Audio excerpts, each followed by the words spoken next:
This is the painful story that has no visible solution. There are nights when I wake up drenched in sweat, not from the heat, not from nightmares, but from memories. The kind that replay like broken film reels, looping endlessly, grainy and raw. Every time I close my eyes, I see my father's blood glistening under the flickering hospital light. I hear the echo of that stick hitting his head. I see the man who did it, his face twisted, his voice venomous, and I remember that I didn't do enough. That's where it all began. A quiet evening that turned into the night that burned everything I knew about justice and peace. It was supposed to be an ordinary Sunday. My father and I were cleaning the front yard of our plot, a small piece of land we'd worked hard to protect from encroachers. The air smelled faintly of dust and damp earth. My mother was inside, humming a song from her youth. For a moment, everything felt calm, safe. Then he appeared. A man, mid-20s, tall, uninvited, walking across our boundary like it meant nothing. He wasn't supposed to be there. This land had been ours for generations, a symbol of my father's pride. My father called out to him, his tone calm but firm. "You can't walk through here," he said. "It's private property." The man smirked, as if my father's words were nothing more than the buzzing of a fly. "What will you do?" he said, his voice dripped with mockery. When my father tried to reason with him again, he began shouting, like words that made my stomach twist. Insults, curses, things no decent man says to an elder. Something in me snapped. I still don't know if it was anger or instinct, but I stepped forward and slapped him. Once, twice, maybe 3 times. The sound of skin against skin echoed down the narrow lane. For a heartbeat, everything froze. Then his eyes darkened. He stormed inside his house, muttering threats under his breath. I should have stopped there. We both should have. But my father, ever the protector, ran after him, fearing he'd fetch a weapon. I followed without thinking. Inside, it was pitch dark. The air smelled of damp wood and stale air. Then, out of nowhere, a sharp crack. My father groaned and staggered. I could barely make out the shape of the man, his arm raised, a stick in hand. The next blow came harder. "Dad!" I screamed, lunging forward. The stick clattered as I shoved the man back. My father fell to his knees, blood already trickling down the side of his head. Everything after that felt like static. I remember dragging him out, neighbors gathering, someone shouting for help. The hospital lights were blinding, the antiseptic smell burning through my nose as they stitched his wound. When we finally reached home, it was past midnight. I remember thinking, at least it's over. But I was wrong. 10 minutes later, police sirens cut through the silence. The man, the same one who'd attacked my father, had filed a complaint against us. He ran first. He played the victim. And when the police arrived, it was our door they knocked on. Our names they called out. I still remember the way my father's hands trembled when he tried to explain. The officers barely listened. It was only after hours of pleading and showing medical proof that they finally took our statement and agreed to file a counter-FIR against him. But the damage was done. He lived just across from us, a tenant in the landlady's house along with his family. And that landlady? She already despised us. Months before, she'd hurled abuse at my mother just because we'd asked her to control her dogs from defecating near our gate. That day, my mother had walked back home crying, and my father had said, "Some people have no shame." Now, those same people, the landlady, her grown-up children, and her tenants, stood against us, watching, whispering, plotting. There was another family living there too. Another tenant whose son had once been a convict, thrown out from our property years ago for harassing a neighbor's daughter. They hated us just as much. Now all of them had found a common enemy, us. Every morning when I'd step outside, I could feel their eyes on me. They'd sit near the gate, pretending to chat, but their eyes never left our door. The laughter, the whispers, the deliberate taunts, it was all designed to chip away at our peace. My father tried to stay calm. "We'll let the law handle it," he said. "Violence solves nothing." But what does the law solve when the system moves slower than your own anger? The case dragged on. Each hearing was another day of humiliation, watching the man who hurt my father walk freely, his smirk unchanged, his arrogance unbroken. And inside me, something began to rot. I'd go to bed with my jaw clenched, fists tight, heart pounding. The thought kept echoing in my head. I should have finished it that night. I should have made him feel what we felt. But every time that urge rose, reality would whisper back, "You'll ruin your life." My friends, my family, everyone warned me to let it go. "They're dangerous," they said. "Don't provoke them." So I stayed quiet. And silence, I learned, is its own kind of prison. That was the night my life stopped moving forward. After that night, everything around me began to decay, slowly, quietly, like rot creeping under the surface of a floorboard. Life continued in appearance, but beneath it, nothing was the same. My father's wound healed on the outside, but something in him changed. His laughter was gone. He spoke less, ate less, and every time he looked toward that man's house, I could see the tension in his jaw. My mother, too, carried the weight differently. She tried to keep things normal, cooking, cleaning, praying, but her eyes never relaxed. And me? I carried the fire. It started small. I'd catch myself daydreaming during class, imagining all the ways I could get even. Then I'd feel the heat in my chest, the same helpless rage from that night, burning again and again. Some nights, I'd go up to the rooftop just to stare across the street. I could see his house from there, lights flickering through the iron grill, his silhouette moving freely. He was living, laughing, eating, as if nothing had happened, and I was suffocating. Neighbors started whispering, calling it an unfortunate incident. Some even suggested we were at fault for losing our temper. People love to talk when they're not the ones bleeding. My uncle told me to stay calm. "Courts will handle this," he said. But I'd already seen how justice moves in this country, like a crippled animal, slow, tired, blind. mind. Days turned into weeks, then months. The case went into the system, swallowed by the endless machinery of paperwork and delay. The man who attacked my father still roamed free, unbothered, smirking whenever our paths crossed. I'd avoid going home for long stretches. My university hostel became my refuge, or maybe my cage. I'd sit there pretending to study, but my mind refused to move on. Every time I closed my eyes, I'd see that moment. My father's blood, the man's sneer, my own helplessness. Friends would come by trying to distract me. "Forget it, man," they'd say. "He's not worth it." But how do you forget injustice when it lives across the street? Sometimes I'd pass that alley by mistake, and there they'd be. The tenants, the landlady, the convict's family, sitting together, gossiping, laughing loud enough for us to hear. It was deliberate. They wanted us to know we were being watched, cornered, mocked. I started avoiding that entire side of the road. My parents didn't notice at first, but soon even my mother stopped stepping out unless absolutely necessary. We became prisoners in our own home, surrounded, humiliated, powerless. The night I realized how deep it had gotten was during one of those quiet evenings when everyone else had gone to bed. I was sitting in the living room, lights off, staring at the empty gate outside. My phone buzzed, a friend asking me to come out for dinner. I ignored it. Instead, I sat there listening to the faint chatter from across the street. I could make out their laughter, their voices. I clenched my fists so hard my nails dug into my palms. That's when it hit me. This wasn't about one fight anymore. It was about dignity. About the kind of peace you lose when the world calls your pain an unfortunate incident. Weeks later, I saw him again. The man. He was walking near the market, laughing with friends. I don't remember making a conscious decision. One second I was standing by the tea stall, and the next I was in front of him. He looked surprised, then amused. "What, back for round two?" he said. I slapped him. Once, twice, hard enough to make his grin vanish. For a fleeting second, I felt alive. I thought maybe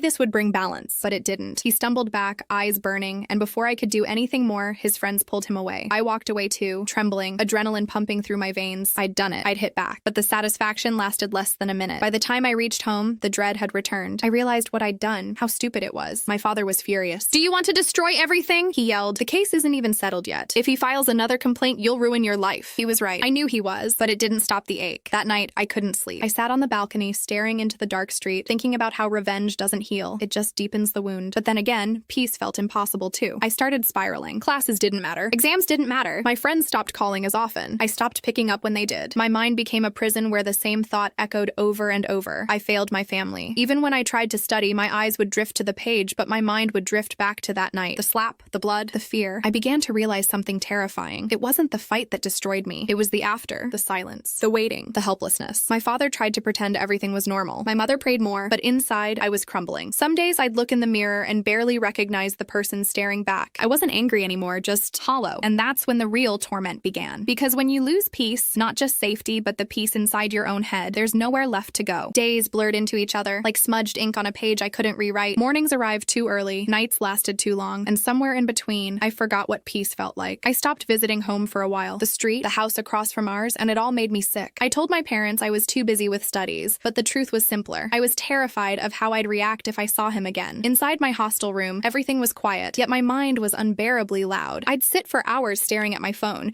waiting for messages that never came. My friends had grown tired of listening to the same story, and honestly, I couldn't blame them. To them, it was just one bad incident. To me, it was the end of the person I used to be. There were times I'd lie awake until sunrise, the ceiling fan slicing through the silence, my heart racing for no reason. Every sound outside made me flinch. I wasn't afraid of him hurting me anymore. I was afraid of what I might do if I ever saw him again. The case crawled on in court. Every month, a new date. Every hearing, another delay. The man who attacked my father came dressed neatly, smirking like he was enjoying a private joke. Sometimes he'd look at me and wink. I could feel my pulse explode every time. Once outside the courtroom, I caught his eyes for a second too long. He smiled, that same smirk from the night of the attack. I wanted to punch it off his face. My father held my arm so tightly I thought he'd break it. "Don't," he whispered. "Please." And I didn't. But inside, something broke anyway. The tension seeped into everything. My studies, my sleep, my sense of direction. I started missing deadlines, skipping classes. Professors would ask what's wrong, and I'd just nod, pretending I was fine. But I wasn't fine. When people talked about their plans, their families, their future, I'd drift away. They had joy, structure, meaning. I had anger. At night, I'd replay the attack like a film, every detail sharper than the last. The sound of wood cracking against bone. My father's cry, the smell of blood, the trembling in my hands. I'd imagine different endings. Endings where I fought back. Where he didn't walk away laughing. Where justice wasn't something that needed signatures and stamps to exist. Sometimes I'd picture walking straight into his house again, unannounced, and doing what he did to us. But then reality would crash back. The thought of police, court, my parents' faces if I ended up behind bars. Revenge is a fantasy that never survives daylight. The guilt came next. Guilt for not protecting my father. Guilt for wanting to harm someone. Guilt for thinking I'd somehow failed my family. It was like carrying a fire inside my chest that burned everything I touched. My mother called often. Her voice was soft, careful, as if I might shatter. "Come home, Beta," she'd say. "You can't stay angry forever." But anger was all I had left. When festivals came, I stayed away. When birthdays passed, I didn't go. Every time I thought of returning home, I imagined their faces. Those neighbors, the landlady, the tenants, all of them standing outside, pretending to laugh while watching us. I couldn't bear it. I couldn't stand the thought of them feeling like they'd won. There was one night I'll never forget. It was raining, a heavy monsoon rain that washed the streets clean. I sat by my window watching the water hit the glass. The world outside looked peaceful. Empty roads, the smell of wet soil, the kind of calm that used to bring comfort, but not anymore. I realized I hadn't felt peace in months. Even music, something that once healed me, now sounded hollow. Every song reminded me of what was taken, not just my father's dignity, but my own sense of safety. That's when I started talking to myself, out loud. I'd whisper things like, "You should have done more," or "You can't fix this now." My reflection in the mirror became a stranger. Pale, sleepless, tired. One night I whispered, "You're a failure," and something in me cracked open. I punched the wall so hard my knuckles bled. The pain felt better than the emptiness. I knew I was spiraling, but I didn't know how to stop. Therapy felt impossible. Not because I didn't believe in it, but because where I'm from, people don't go to therapists. They just deal with it. But I couldn't. The worst part was how the world kept moving. My friends got jobs. My classmates celebrated small victories. My parents tried to smile again. Everyone else healed, but I stayed stuck, replaying a single night over and over, hoping for a different ending that would never come. Revenge, justice, peace, words that used to mean something now just circled in my head like vultures. And every morning, I'd wake up and ask the same question. Do I stay quiet, or do I finish what he started? There was no answer. Only the sound of my own breathing in a room that felt smaller every day. By the time winter came, the world outside had gone cold, and so had I. I'd stopped pretending to be okay. The mask was too heavy. The few friends I had left barely recognized me. Conversations turned awkward, their laughter hollow when they realized I no longer laughed back. I started skipping meals, sleeping through the day, staying awake through the night, because nights, at least, matched how I felt inside. Dark, silent, empty. Every night, the same thought crept back. I could end this right now. All it would take was one act, one moment of rage, one confrontation. No court, no police, no waiting, just me and him. Balance restored. I started walking near his street again, at first just to see, to remind myself that he still existed, that this wasn't all a bad dream. But each time I went, I got closer, watching him from a distance. He still lived in that same rented house with his family. He still walked with that same careless swagger. The world hadn't punished him, not even once. Meanwhile, I was the one living like a ghost. There was one evening when our eyes met, across the narrow street, under the dim orange glow of the street lamp. He looked at me for a second, then smirked, that same cursed smirk. My heart was pounding so hard I could barely breathe. My fists clenched. I imagined walking up to him, grabbing him by the collar, and slamming that arrogance out of his face. I imagined my father's voice behind me, begging me to stop, and I ignored it. But imagination is a dangerous place when you live in pain long enough. When I got back to the hostel that night, I couldn't sit still. I paced the room for hours. The anger, the humiliation, the helplessness, it all built up like a storm that had nowhere to go. I wanted to scream. I wanted to break something. But mostly, I wanted peace. And peace felt like revenge. The next day, I told my friend Rohit everything. He's the only one who still listens. We were sitting at a roadside tea stall near campus. The smoke from the stove drifted into the cold air, mixing with our silence. He took a deep breath before speaking. "You do this," he said quietly, "and you'll ruin your father. Forget your career, your life, he'll break. You know that, right?" I didn't answer. I just stared into my cup, watching the tea ripple. "Rain." He stopped, correcting himself. "Listen, man, revenge won't fix anything. That guy's already garbage. Don't become like him." I looked up. "Then what? Just sit quietly while he laughs at us? While he walks free?" He didn't respond. Maybe because he knew there was no right answer. Later that night, I went for a walk alone. The streets were empty, the air heavy with the smell of rain. My shoes made small splashes on the wet pavement. I kept thinking about what Rohit said, about my father's face the day of the attack. Not just the pain, but the disappointment when he looked at me, as if I'd failed him. That disappointment still haunts me. When I got home for the holidays, the silence between us was worse than any argument. My mother tried to keep things normal, but you could feel it, the tension humming in every corner. My father avoided the topic completely. He'd changed since the incident. He looked older, weaker. His hair had turned grayer, his posture slightly bent. One evening, as we were having dinner, he said softly, "You still think about that night, don't you?" I froze. He put down his spoon. "I do too," he said, every single day. The way he said it, calm, almost tired, broke something in me. I wanted to yell, to cry,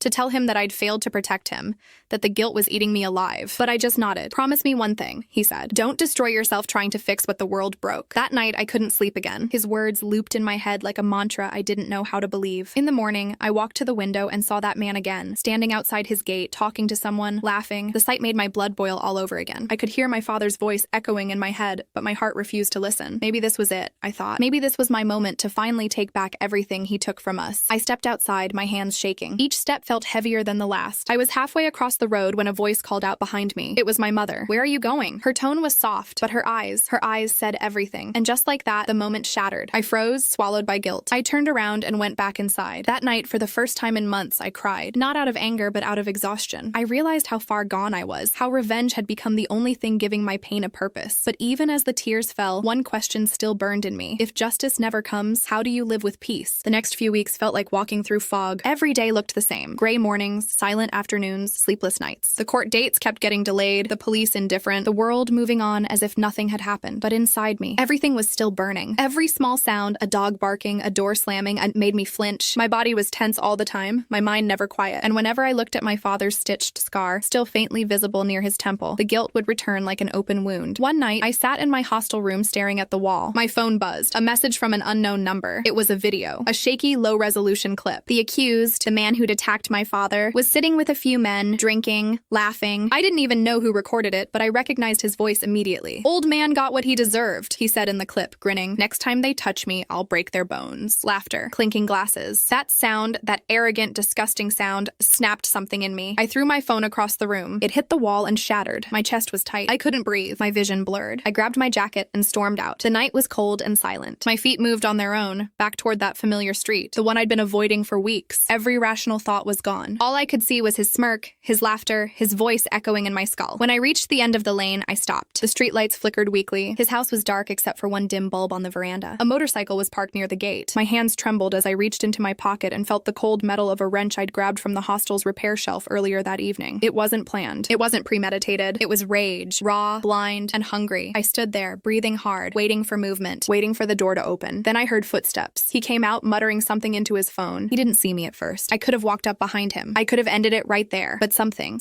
deep inside me, froze. For a second, I saw not the man, but myself. The reflection of who I'd become. Someone capable of doing what he did. Someone no different. My grip on the wrench loosened. I could hear my father's voice again. "Don't destroy yourself trying to fix what the world broke." My knees gave out. I sank to the ground, the wrench slipping from my hand, clattering softly against the pavement. I felt the weight of everything. The anger, the grief, the months of loneliness, all crashed down at once. Tears came, silent and uncontrollable. He looked around, startled by the sound, but I didn't move. He couldn't even recognize me in the dark. After a moment, he went back inside. The gate clicked shut. I sat there until sunrise. When I finally got up, I felt empty. Not at peace, not healed, just hollow. But in that hollow space, something small stirred. Relief. Maybe because, for the first time in months, I didn't let the rage own me. When I returned to the hostel, Rohit was waiting at my door. Somehow he'd heard. Maybe someone saw me leave. He didn't say a word and just hugged me. I hadn't realized how much I needed that. We sat on the floor until morning light filled the room. "I almost did it," I said. "I almost ruined everything." He nodded slowly. "You stopped. That's what matters." I looked at him, confused. "But he still walks free." Rohit sighed. "And you still have a future. That's the only difference between you and him." That sentence echoed for days. The court hearing came again a week later. My father, pale but calm, stood beside me. The accused didn't even make eye contact. His lawyer tried to twist the story, calling it a misunderstanding. But the doctor's report, the witnesses, and our FIR were clear. The judge ordered an investigation and temporarily restrained him from coming near our house. It wasn't victory. It wasn't justice, but it was something. For the first time, I saw a faint sense of relief on my father's face. Maybe not satisfaction, but acceptance. That night, when I got back to the hostel, I sat on the terrace watching the city lights. The anger was still there, quieter now, like a scar that still stings in the rain, but it didn't control me anymore. I realized revenge wasn't the solution. Not because he didn't deserve it, but because it would have chained me to that night forever. I still don't sleep easily. I still see it sometimes, the stick, the blood, the shouting, but when it happens, I breathe. I remind myself that walking away wasn't weakness. It was survival. The law may not heal wounds, but time. Time slowly dulls their edges. And maybe that's all I can ask for right now. Not revenge, not peace, but space to breathe again. Time doesn't heal everything, but it teaches you how to live with the things that don't heal. It's been 6 months since that night, the night I nearly threw my life away to feel something like justice. Since then, the world outside has kept moving, but inside me, everything feels quieter now. Not peaceful, just still. Like a storm that finally ran out of wind. The case is still crawling its way through the system. The man who attacked my father still walks free, but he's quieter now, careful. The police watch him closely after the court's order, and the neighbors, even the ones who once mocked us, have stopped whispering. Maybe they realized silence was safer. Maybe they just got bored, but I don't care anymore. These days, I visit my parents every weekend. When I open the gate, I no longer see the blood, the shouting, or the panic of that night. I see my father watering the plants. I see my mother's tired but gentle smile when she brings me tea. Their faces carry the same exhaustion that mine does. The exhaustion of people who have survived something ugly and are learning how to keep living anyway. My father and I barely talked for months after the incident, not because of anger, but because of guilt. His for getting hurt, mine for not protecting him. But one evening, as we sat watching the sunset from the roof, he finally broke the silence. "You did more than I could have," he said softly. "You stood up for me. Don't let this world convince you that courage only looks like revenge." That moment hit harder than any outburst or apology ever could. For the first time in months, I cried, not from rage, but from release. Since then, I've been trying to rebuild myself, piece by piece. Therapy helped, though admitting I needed it was hard. The counselor said what I was going through was survivor's guilt. She said I wasn't angry because I wanted revenge. I was angry because I felt powerless, because I believed I'd failed the people I loved. She asked me to write everything down. Every thought, every memory. That's how this story began. Not as a plea for advice, not even for understanding, but as a confession. Because the truth is, I was scared of who I was becoming. There were nights I stared at my hands, wondering what would have happened if I hadn't dropped that wrench. Would I be in prison? Would my parents have lost not just their peace, but their son too? That thought haunted me more than any image of that man ever could. I realized something in those sleepless nights. Revenge doesn't erase pain. It just multiplies it. It transfers it from one heart to another, like a fire that never goes out. It just finds a new place to burn. Now, whenever that old rage stirs in me, I go running instead. I pour it into something else. Workouts, long walks, studying, helping my father with his work. It doesn't fix everything, but it gives the darkness a place to go. Some nights I still hear the echo of that man's voice in my head, mocking, cruel, triumphant, but it no longer defines me. It no longer owns my peace. What owns it now is choice. The choice to live differently, to fight battles that actually build something, to protect my family not with fists or fury, but with patience, persistence, and the quiet strength of simply not giving up. Last week, I returned home for a festival. It was the first time in a long time that our house was filled with laughter again. My cousins came over, kids ran through the courtyard, my mother made sweets, and my father even cracked a few jokes. As I watched them all, a strange thought crossed my mind. Maybe this, right here, was revenge enough, because the man who hurt us wanted chaos. He wanted fear. And yet, here we were, still standing, still smiling, still alive. Sometimes survival itself is the most powerful act of defiance. Before I left that night, my father placed a hand on my shoulder. "You're stronger than you think," he said. Stronger than I ever was. I didn't answer. I just hugged him. A long, wordless hug that said everything neither of us could. When I walked back toward the station, the night air felt lighter. I realized that while pain had marked me, it hadn't destroyed me. It had changed me, taught me what kind of man I wanted to be. Not one defined by vengeance, but by endurance. And maybe that's the point of all this. Sometimes, life doesn't give you closure. It gives you the burden of learning to live without it. And in that struggle, in that silent decision to keep walking, that's where real strength hides. So, to whoever's listening, if you've ever felt that same fire, that helplessness, that hunger to make someone pay, I understand. I've been there. I've lived inside that storm. But I promise you, revenge won't give you peace. Only forgiveness, and not for them, but for yourselves will. It's not easy. It's not instant. But one day you'll wake up, breathe, and realize the storm is finally behind you. And that's when you'll know you survived.